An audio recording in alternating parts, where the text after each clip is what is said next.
വാടക വീട് കേന്ദ്രീകരിച്ച് MDMA വിൽപ്പന നടത്തി വന്ന യുവാവിനെ വണ്ടൂർ പോലീസും നിലമ്പൂർ ഡാൻസ് ഓഫും ചേർന്ന് പിടികൂടി. 10 ഗ്രാം MDMAയുമായി വടപുരം സ്വദേശി കോട്ടായി ഫാസിലിനെയാണ് police inspector K. Salim arrest ചെയ്തത്. ജില്ലാ പോലീസ് മേധാവി R. വിശ്വനാഥിന് ലഭിച്ച രഹസ്യവിവരത്തെ തുടർന്ന് വണ്ടൂർ പോലീസും ഡാൻസ് ഓഫും ചേർന്ന് തിരുവാലി ചെള്ളിത്തോട് എന്ന സ്ഥലത്ത് പ്രതി കുടുംബസമേതം താമസിക്കുന്ന വാടക വീട്ടിൽ നടത്തിയ പരിശോധനയിലാണ് MDMA കണ്ടെടുത്തത്. ഗ്രാമിന് 3000 രൂപ നിരക്കിലാണ് പ്രതി MDMA വിൽപ്പന നടത്തിയിരുന്നത്. കഞ്ചാവ് തൂക്കുന്നതിനുള്ള ഇലക്ട്രോണിക് ത്രാസും കണ്ടെടുത്തിട്ടുണ്ട്. പ്രതിയെ പെരിന്തൽമണ്ണ കോടതിയിൽ ഹാജരാക്കും. പോക്സോ, ബൈക്ക് മോഷണം തുടങ്ങിയ കേസുകളിലും ഫാസിൽ പ്രതിയാണ്. SI അബ്ദുൾ സമദ്, CPO നദീർ എന്നിവരും ഡാൻസ് ഓഫ് അംഗങ്ങളായ സുനിൽ NP, അഭിലാഷ് കൈപ്പിനി, ആഷിഫ് അലി, നിബിൻ ദാസ്, ജിയോ ജേക്കബ് എന്നിവരും ചേർന്നാണ് പ്രതിയെ പിടികൂടിയത്.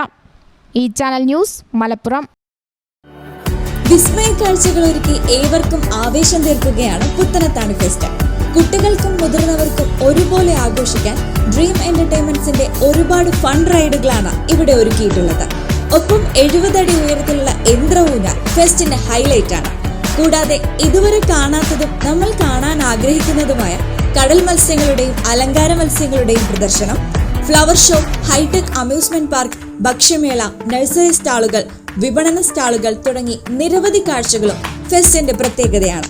പിന്നെ ഡിസംബർ 8 വരെ മാത്രമേ ഈ അത്ഭുത കാഴ്ചകൾ കാണാൻ പറ്റൂ. അപ്പോൾ അവധി ദിവസങ്ങളും ഒഴിവു സമയങ്ങളും വീട്ടുകാർക്കും കൂട്ടുകാർക്കും ഒപ്പം ഹാപ്പിയായി ആഘോഷിക്കാൻ നേരെ പുത്തനത്താണി ഫെസ്റ്റിലേക്ക് പോന്നോളൂ.